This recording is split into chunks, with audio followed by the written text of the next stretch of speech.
Bonjour, aujourd'hui je vais vous présenter un nouveau problème qui s'énonce comme suit. Déterminer tous les nombres premiers P vérifiant la propriété suivante.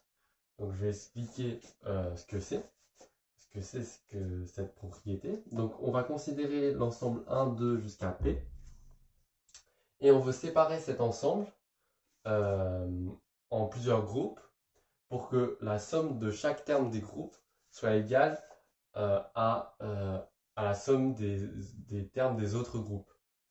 Euh, et il y a une petite particularité, c'est que un groupe ne peut être constitué que de nombres consécutifs.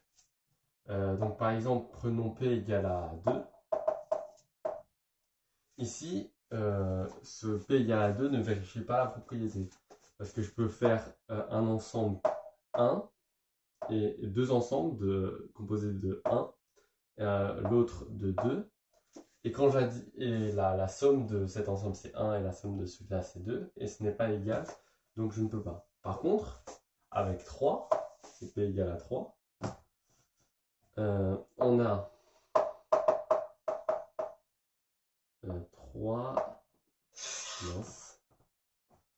On peut le séparer en deux ensembles, donc 1, 2 et 3. Et là, en faisant la somme, on a bien 3, et ici on a 3, donc c'est égal. Donc pour P égale à 3, on peut. Et en fait, on va prouver que c'est le seul nombre où on peut faire qui a cette propriété. Donc pour prouver ça, on va d'abord dire qu'on va séparer l'ensemble 1, 2 jusqu'à P en G groupes.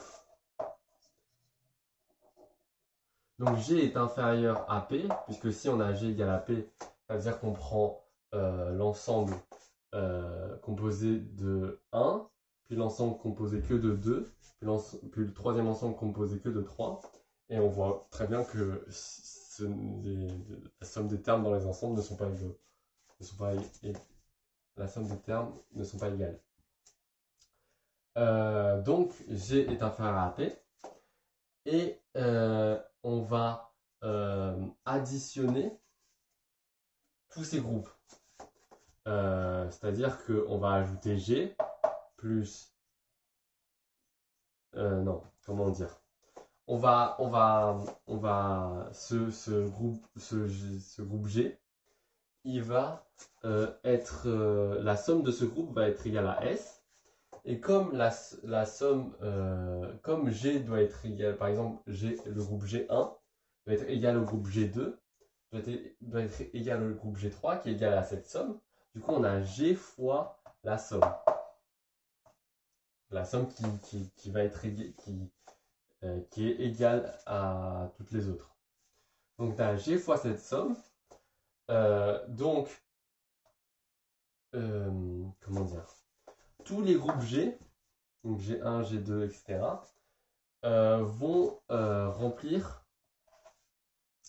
vont comprendre tous ces nombres, vont comprendre les nombres de 1, 2, 3 jusqu'à P.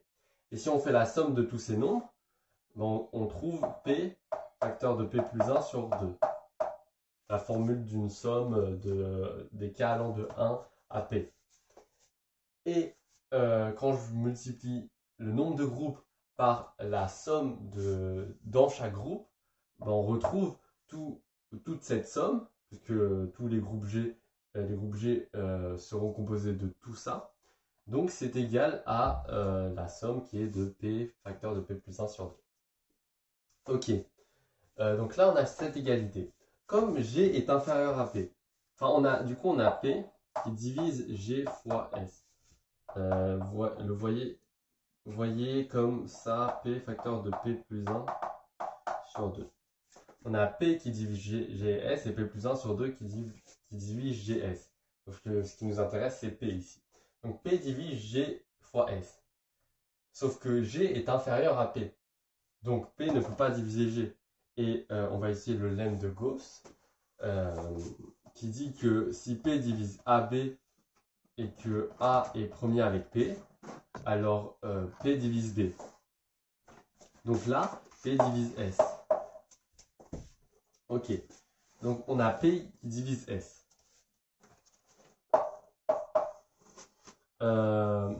là, on va prendre le premier groupe, le groupe G1, qui va aller de 1 à K. Et on va faire la somme des termes dans ce groupe. Donc ça nous fait, donc S est égal à K facteur de K plus 1 sur 2. Vous allez comprendre pourquoi on fait ça. Pourquoi on utilise une variable K. Donc P divise S, donc P divise K facteur de K plus 1 sur 2. Je ne sais pas si vous avez compris le K. Le K, c'est on prend le premier ensemble, le premier groupe G1, et ce premier ensemble, il sera de 1, 2, il sera composé des nombres 1, 2, jusqu'à K. Donc P divise K, et P, comme on l'a fait avant, avec, il n'y est plus, si P divise GS, P divise K, facteur de K plus 1 sur 2. Et nous, ce qui nous intéresse, c'est P divise K. Voilà. Donc, comme P divise K plus 1, pardon. Oui, c'est ça. P divise K plus 1. Donc, P est inférieur ou égal à K plus 1. Et je vais réécrire cette égalité en haut.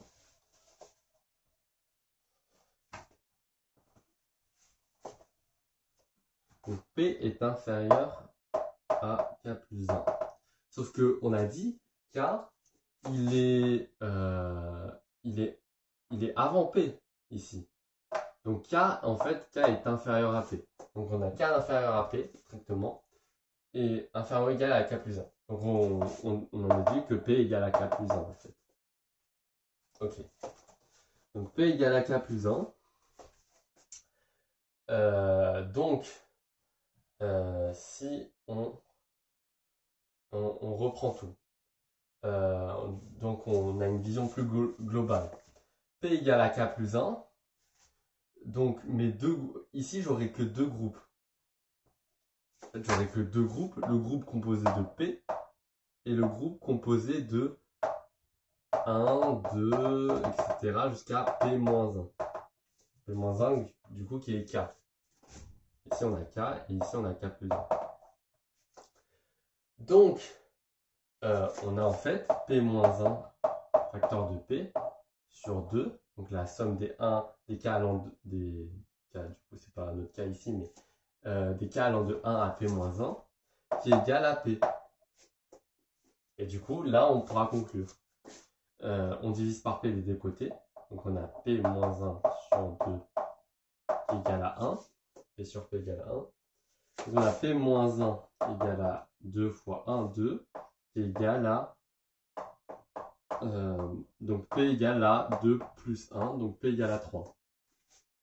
Et on l'a vu tout à l'heure, P égale à 3 marche. On a l'ensemble 1 composé de 1, 2 et l'ensemble de 3. Et c'est bien la seule solution. Donc j'espère que vous avez compris cette preuve.